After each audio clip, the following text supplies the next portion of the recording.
I think the time has come where I can no longer record videos at any time during the day. I just tried to do the first half of this video, the overlays. I wanted to do everything outside, talk to you guys outside. It's only 10:30 in the morning, but it is over 90 degrees and it's so hot. This forecast we have next week is unbelievable. I don't remember it being over 100 in June last year. I feel like it's hotter than usual, but our spring was a little bit cooler than usual, so I think the climate's just making up for it. So today we are going to talk about one of the things that homesteaders hate the most, and that is leaving the home. I will be taking a short vacation here pretty soon, and in order to leave this garden and the chickens and the dogs and the cats and everything, there's a lot of work that has to be done, and you have to find a good farm sitter that you trust to be able to take care of everything. But I wanted to go through today a couple of prep things that I do in my garden before I leave on a vacation or something like that, where I'll be gone for more than a day or two, just to make sure that my garden stays healthy and happy in my absence. So first things first, I want to tie everything up. All of the trellising vines, tomatoes that have needed to be tied up, or if you see that there are longer stems that may grow depending on how long they're going to be gone from the house, I'll just tie those up preemptively, because if you're not here to tie them up and they continue to grow, they will just drape down and possibly break. You could come home to a bunch of broken tomato branches or things like that. And even though I'm out in the garden every day, it doesn't necessarily mean that I'm always trellising when I need to be. Sometimes I let things go by the wayside. Sometimes I go out at 10:30 to work in the garden and it's too hot, so I come right back inside. And then right before I like to leave, I also want to harvest everything that I can from the plants that have something to harvest from. Now, I'm not talking about cutting off all of your green tomatoes from your plants, but if there are red tomatoes, I want them off. I want them in the house. If I have an abundance of peppers, I will usually get the largest peppers or the medium to large peppers, something that's close to maturity, and go ahead and harvest that. Now, usually when I'm doing a big harvest like this before a vacation, I get enough food to actually take inside and preserve, because especially in this like stage of the garden, there's not a whole bunch of preserving being done because I'm not getting huge harvest loads. But doing this before I leave allows me to get a larger harvest load, and then also these plants won't just completely mature and fall off and be wasted while I'm gone. And then I also like to prune a lot of my flowering plants, deadhead all of my flowers right before I leave. I do give instructions. My neighbor is the one who farm sits for me, and they are amazing. We farm sit each other's places whenever we go out of town. But you don't want to leave your farm sitter too much work. You want to make it as easy on them as possible. So I try and deadhead all of my flowers, prune my basil back so that it doesn't completely go to seed and die off while I'm gone. And you know, prune any diseased leaves off of your tomatoes that you may have had. That's super important, because if you've had disease start before you leave and you're gone for an extended period of time, it could be enough time to just completely waste away your whole plant in your absence. And that would stink. That would stink to come back to multiple dead plants in the garden. I have done that before. Now, if I haven't done it in a while, I will also do a light fertilization of my beds. If I have fertilizer, I don't always like religiously fertilize my beds, but being gone for a period of time, it just helps to, you know, give them that good boost of energy that'll keep them kicking while you're gone. And it provides you with a little peace of mind that your plants will be joyous and happy and even bigger when you return. And one of the most important things for me, because I live here in the desert, is to check my watering system before I go. So before I put in the drip irrigation system, which I have a video on, but we put in the drip irrigation this year, I watered the entire garden by hand. And oh my gosh, that was such a pain in the butt for me to leave because I felt so guilty for my farm sitter who had to water by hand every day and spend a literal hour and a half watering that garden. Now, thankfully, I have the drip system and she can just come over, turn it on, walk away for 30 minutes, come back, and it's all good to go. But you do want to double check your drip lines, make sure there are no crazy holes where they're not supposed to be, make sure all of the drip line is actually working because I've had a huge problem with that this year. And just make sure everything with the hose process is streamlined and easy for them to figure out and do in a pinch. Now, if you don't have a drip system or some sort of automated watering system, I feel for you, I really do. I was there for 2 years watering by hand. I highly recommend you get one. It's just way easier now that I have it. It gives you peace of mind while you're gone.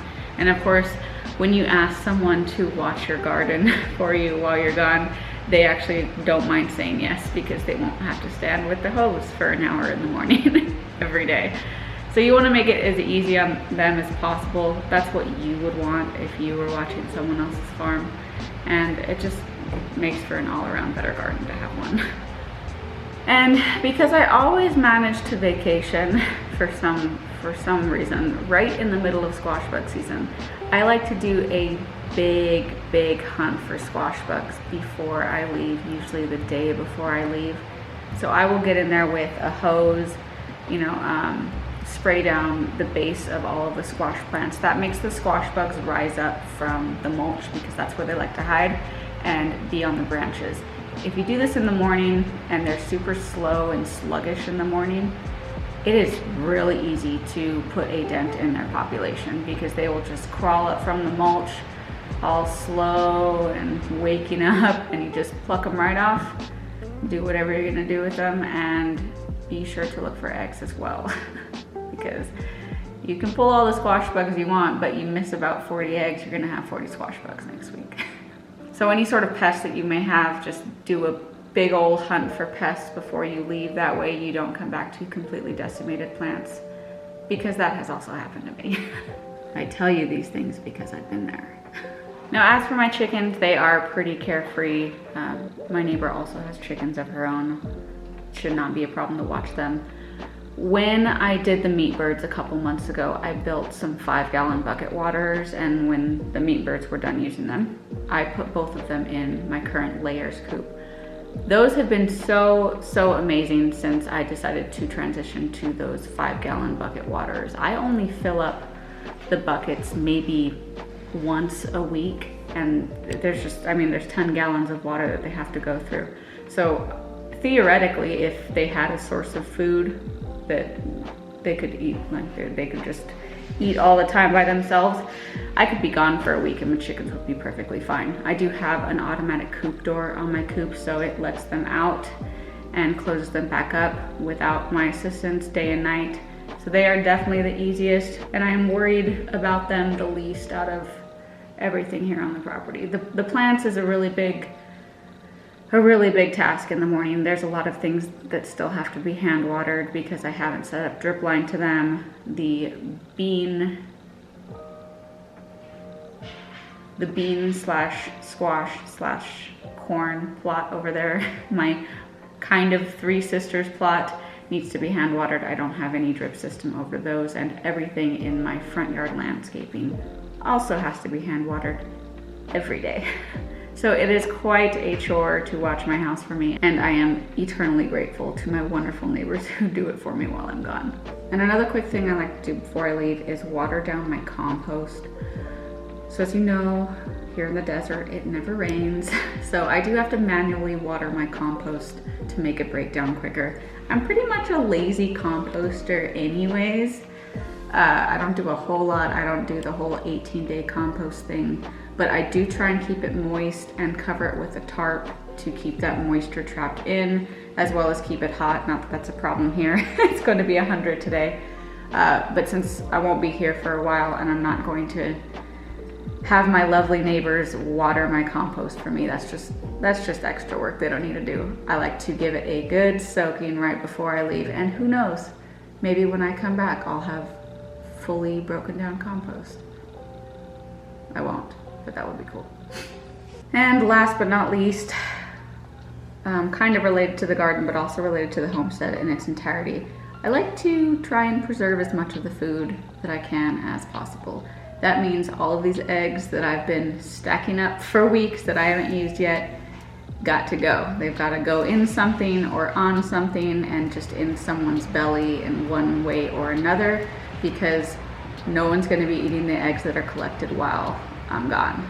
Same goes for all of the vegetables I just harvested. So when I do those massive harvests so that nothing goes to waste while I'm gone, I can't just leave it on my counter while I'm gone, because then it will go bad, and what would be the point? So usually when I end up doing my large harvest, I come inside and I do a large batch of however I'm going to preserve them, with it, whether that be fermenting peppers or, you know, dehydrating them, putting them in some sort of food. I picked a lot of green chilies today, so I actually think I'm going to roast them and then peel them and freeze them for roasted green chili later on.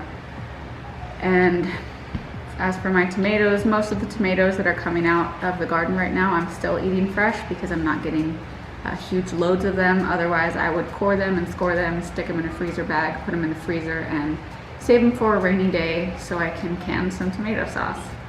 But that's about it. I have a long list of things to do before we get out of town, which is going to be happening in a few days. And I'm excited. We're gonna go to Missouri to see Chase's family, which we do about once or twice a year, usually once.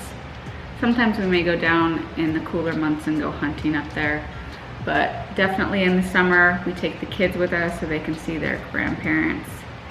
And it's gonna be great. It is definitely going to be a better climate up there than what it currently is here, so I'm not upset about missing the 110-degree weather we have forecasted for next week.